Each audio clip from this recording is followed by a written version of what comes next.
Ibihe vyiza abanywanyi bacu mukurikira amakuru n'ibiganiro dutambutsa kuri ino shene ya YouTube ya ICTV bashikiriza amakuru n'ibiganiro bitandukanye dore ingingo nkuru nkuru ano makuru yacu agira ashimikireko. Kuri ino genekerezo rya 27 z'ukwezi kw'icenda mu mwaka w'ibihumbi 2024 amakuru yacu araza gushimika kuri zino ngingo. Turaza kugaruka ku makuru adasanzwe ariko aravugwa. Amakuru avugwa ku mukuru w'igihugu Ndayishimiye Varisito. Ndayishimiye Neva yagize urugendo rudasanzwe mu makambi y'igisirikare. Ivyari bijanye Perezida Ndayishimiye muri urwo rugendo ndetse aho yanagendeye amakambi y'igisirikare. Ivyo yavugiye n'ibindi vyinshi muraza kubikurikira muri ano makuru. Perezida Ndayishimiye ageze izo ngendo mu makambi y'igisirikare ndetse n'ahariko harabera imyimenyerezo y'abasirikare bagira babinjirizwe mu gisirikare c'u Burundi. Nyuma yaho havuzwe amakuru ko hari abasirikare 10,000 barungitswe muri Repubulika ya Demokarasi ya Kongo kandi ko Perezida Ndayishimiye yemereye Felix Tshisekedi ko ategerezwa kurungikayo abasirikare 20,000. Ibi byose rero bikaba biriko biravugwa kandi mu gihe havugwa icuka cy'intambara hagati y'ibihugu bibanyi, aho havugwa ko hoba hari n'abaroberi b'abanyarwanda baba bari mu ishamba kama rya Kibira, ariko hakanavugwa ko hiteguriwe ikintu kidasanzwe muri kino gihe. Muri ano makuru turaza kuba hidonido ndetse tuza no kugaruka ku zindi nkuru zagiye ziratangazwa. Turiko turavuga ku migenderanire n'amakungu, hari bamwe mu bategetsi b'u Burundi bavuga ko impunzi z'abarundi ziri mu Rwanda zifashwe mpiri. Ivyo bivugwa na Elisa Kerabirori, ni intumwa y'amaho y'u Burundi mw'ishirahamwe mpuzamakungu ONU. Elisa Kerabirori kaba yagiriza u Rwanda gufata mpiri impunzi z'abarundi zahungiye mu Rwanda kugira ntizitahuke. Ibi akaba yabishikirije kuri uwa mbere i Geneve mu Suisse. Muri ano makuru navyo turaza kubigaruka ko mu buryo bw'idonido twabiteguye. Mu yandi makuru tuza kubashikiriza, tuza kubabwira ku biriko biravugwa. Vyagarutswe ko cane hari ibiziga bibiri vyatowe hafi y'urubibe na RDC ni mu ntara ya Cibitoke. Ivyo biziga vyoba ari ivy'abande, vyoba vyishwe nande? Muri ano makuru muraza kuvyumva. Hari ibivugwa mu gisata c'ubutungane, aho hari abacamanza 3 bapfunzwe kandi barejejwe icaha. Abacamanza ni bande? Muri ano makuru vyose muraza kuvyumva. Mu Gatumba umushikiranganje w'intwaro yo hagati mu gihugu yanse iyubakwa ry'uruhome ruzibira amazi ya Rusizi. Vyo bikaba vyiyumviriwe n'abanyagihugu bafadikanije n'abarundi baba hanze. Catumye uwo mushikiranganje yanga iyubakwa ry'urwo ruhome ruzibira amazi ya Rusizi. Muraza kuvyumva ndetse n'inyungu umushikiranganje yoba abifisemwo muri ano makuru twabiteguye. Turiko turavuga ku nkuru zivugwa cane mu ntara ya Cibitoke. Hari inka zitari munsi ya 30 zibwe muri Repubulika ya Demokarasi ya Kongo, zikaba zarashorewe n'abasirikare zijanwa mu Burundi. Abasirikare baba barivye izo nka ndetse n'ukuntu vyagenze muri ano makuru muraza kuvyumva. N'amakuru menshi twabateguriye muza kugenda murakurikira mu buryo bw'idonido. Fyonda kuri subscribe maze uko turaje dushirako inkuru uraje uronka notification ko dushize ko bishasha. Amakuru yose avugwa irya nino tureyegeranya maze mukayakurikira mu idonido, na bimwe mutaba muzi n'inkuru ziba zaragiye ziranyegezwa vyose murabimenya muri ano makuru. Kano makuru yacu tuyatangurire kuri no nkuru y'umubabaro. Ni ibara ryaguye aho hari umuntu umwe yapfuye abandi bagwa igihumura. Ubunywero Wine Club burasha buratokombera. Ni mu muriro waduka inyuma y'ahahora ikinyamakuru Magazine Jimbere. Ni umuriro mwinshi wadutse mu bunywero Wine Club, hakaba hafatanye n'ahakorera ikinyamakuru Jimbere kwibarabara ryitiriwe Iprona ni mu gisagara ca Bujumbura ku mutaga wo kuri wa 27 Nyakanga 2024. Wononye vyinshi bitaramenyekana igitigiri, ariko umuntu umwe akaba yatakarije ubuzima. Umwe mu bakorera aho vyabereye n'ubwoba bwinshi buboneka mu maso, mbere n'amarira bicamwo akamukoroka. Mu ijwi ririmwo ikiniga ati hari saa sita zirenga, hari abantu bariko barasudira amasase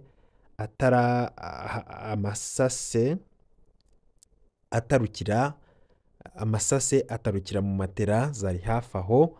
zica zirafatwa ziraka, niko kwiyumvira kuzana indobo yuzuye amazi yo gusukamwo ngo bazimye, ariko umuriro n'umwotsi bandanya kwiyongera. Abantu batatu bakaba baciye baja kuronka amarori, kuko hariho ikibanza kidandarizamwo amarori.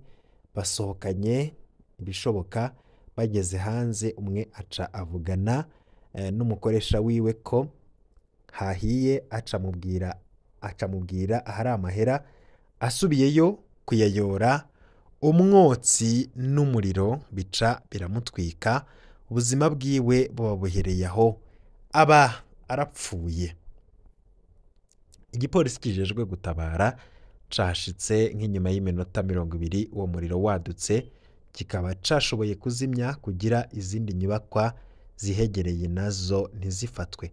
Aniseti Nibaruta ni umukuru w'ikigo c'igihugu kijejwe gukinga ibiza n'isibe no kugarukira kubo vyashikiye, yavuze ati ivyahononekariye byose ntibiramenyekana, ariko amakuru amaze kumenyekana nuko hariho umwe yitavye Imana, uwundi arababuka, akaba yaciye anyarukanwa kwa muganga. Ico uyo muriro wavuye ko turacagitohoza neza. Nibaruta agasaba ko abantu bose bafise ivyo bakora bo kwitura amazu y'ubwishingizi kugira ngo baze bafashe mu gihe c'ubwishingizi.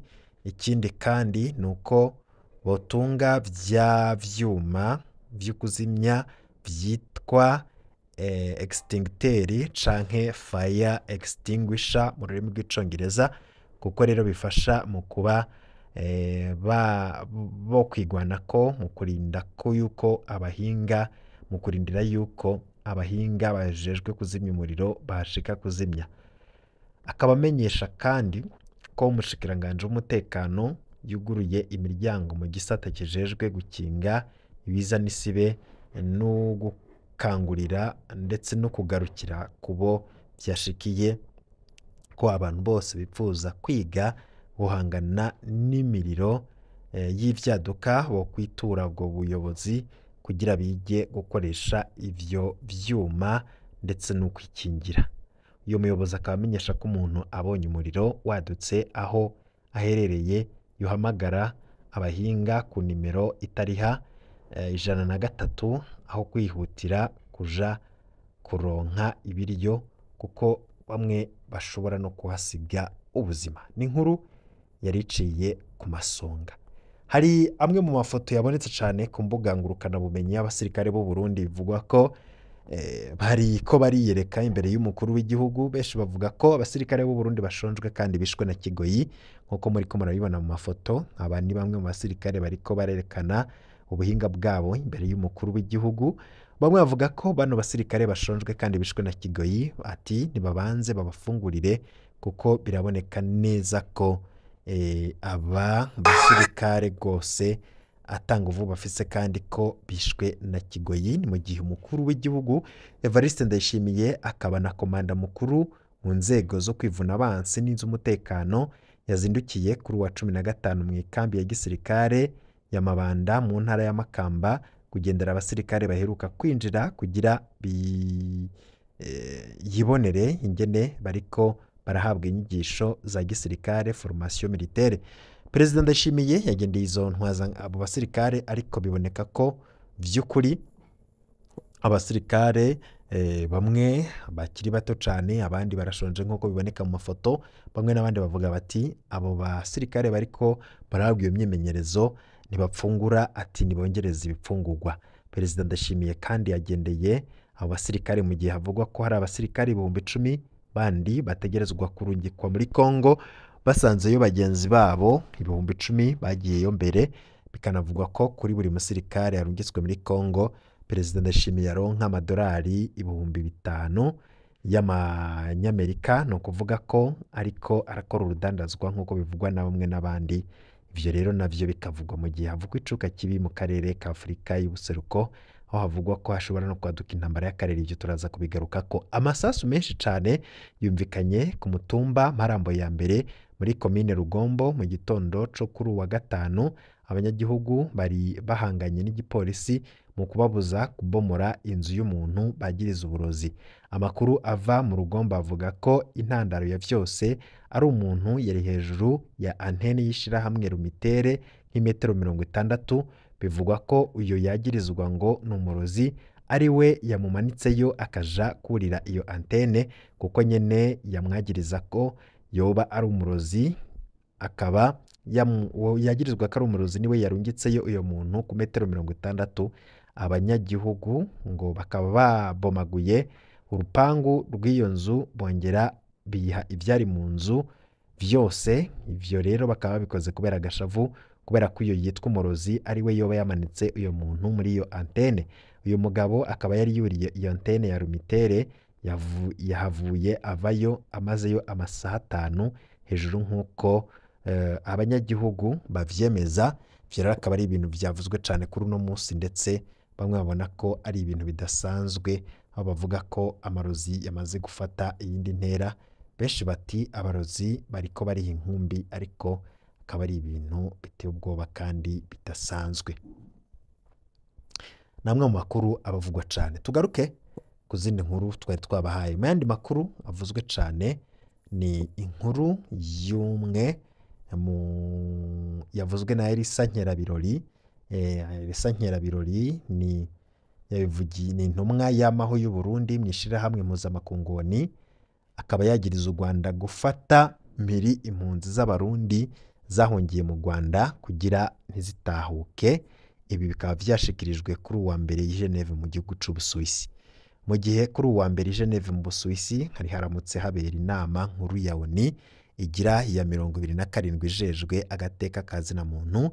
Intumwa y'amaho y'u Burundi mu ishirahamwe mpuzamakungu ONU, Elisa Nkerabirori, yamiriye kure ibyo Fortune Gaëtan Zongo avuga ku vyerekeye impunzi. Fortune Gaëtan Zongo yamenyesheje ko igihugu ca Tanzania kiriko kirahohotera impunzi z'abarundi zahungiye muri Tanzania, yafashanije na leta y'u Burundi mu gushaka guhungura impunzi z'abarundi ku nguvu, ibishobora kubangamira agateka k'impunzi. Ikindi Fortune Gaëtan Zongo yagarutse ko n'ukuntu igihugu c'u Rwanda citunganije neza mu gufata neza ndetse no gukingira umutekano impunzi z'abarundi, aho amakambi yaho ariyo ay'akarorero nk'uko abivuga. Ibi byose byashikirijwe na Fortune Gaëtan Zongo. Elisa Nkerabirori avyamirira kure, aho amenyesha ko ivyo yashikirije atashingiro bifise, kuko kwagiriza ababanyi bitari mu vyo ajejwe. Elisa Nkerabirori yamenyesheje ko naho igihugu c'u Rwanda gitegwa amashurwe ko gifise amakambi y'impunzi z'akarorero, ahubwo u Rwanda ngo ruri mu bituma impunzi z'abarundi zidashobora gutahuka kuko zafashwe mpiri. Gaëtan Zongo yaragarutse ku bindi bibazo bitandukanye nk'ivyerekeye abamenyesha makuru bahohotegwa abandi bagapfungwa, ahatanga akarorero ka Sandra Muhoza yafashwe n'iperereza uyu mwaka wa 2024. Abaharanira agateka kazina muntu bakubagurwa ngo nta bwigenge buhari bwo gushikiriza ivyumviro. Imigambwe iserukirwa n'ubutegetsi, aho avuga seni ingoro z'imigambwe, aho avuga seneri ingoro zimaze imisi zirabomogwa, guhohotera abantu bikorwa n'igipolisi n'imbonerakure n'iperereza. Gaëtan Zongo amenyesha ko amatora ya 2025 ashobora kugenda nabi ntabe mu mutekano, mbere agasaba amakungu kugumisha ijisho ku Burundi muri bino bihe Burundi bugiye kwinjira mu bihe vy'amatora. Wewe urabivuga kiki? Ja muri commentaire maze utange icumviro ca kuri ivyo bivugwa. Ibi bivugwa na Gaëtan Zongo ndetse n'ibivugwa na Elisa Nkerabirori avuga ko impunzi z'abarundi zafashwe mpiri mu Rwanda. Mu yandi makuru, uracakurikiye amakuru avugwa kuri chaîne ya YouTube ya SCTV avuga urya nino mu Burundi no mu karere ka Afrika ibiyaga binini. hari ibiziga vyatowe ku rubibe rw'Uburundi na RDC, ni ibiziga bibiri vyatowe hafi y'urubibe na RDC. Abantu babiri biboneka ko bishwe vuba baratowe hafi y'uruzi Rusizi rugabura RDC n'Uburundi mu mpera z'umutaga wo kuri uwa kabiri ku mabarabara ya 11 na 12 ku mitumba ya Rusiga ni muri komine ya Rugombo, buraruko bushira buraruko bw'Uburundi. Ivyo biziga vyatowe n'abarimyi bavuye mu mirima yabo. Abanyagihugu bakaba basaba umuco ku biziga vyama vyatowe muri ico kibanza. Intwari ikabivuga ko huguruwe amatohoza y'igipolisi. Ivyo biziga vyatowe ku munsi wa kabiri hafi isaha 10 z'umuhingamo kw'ibarabara rya 11 n'irya 12 ku metero zidashika 5 uvuye ku nkengera z'uruzi Rusizi urubibe Kama na RDC. Bamwe mu babibonye bemeza ko baciye batabaza vyihuta komisariya y'igipolisi mu ntara n'Inyamiramabi zijejwe amatohoza, zaciye zihashika ubwo nyene ahabereye iryo bara.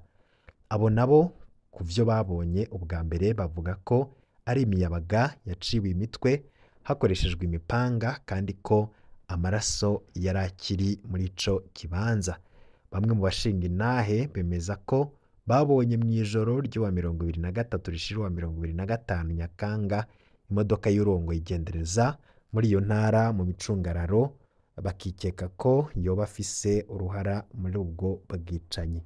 Mu gusigura ivyo bavuga, abo bashinga intahe bamenyesha ko ico kibanza catowemwo ivyo biziga camaze kuba nk'itongo ry'abapfuye, kandi buri gihe imodoka y'igendereza ibonetse muri ivyo bice ibiziga bica bitogwa bukeye bwaho.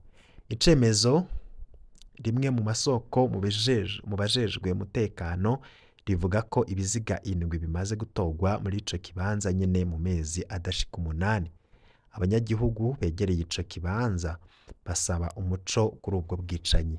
Urongoye igipolisi mu ntara ya Cibitoke, Colonel de Police Jacques Nijibere, avuga ko abo bapfuye ari imiyabaga y'imyaka ishika 30 bafubwe uwo munsi nyene buriko burahwibira buriko burira kw'itegeko rya musitanteri wa komine ya Rugombo.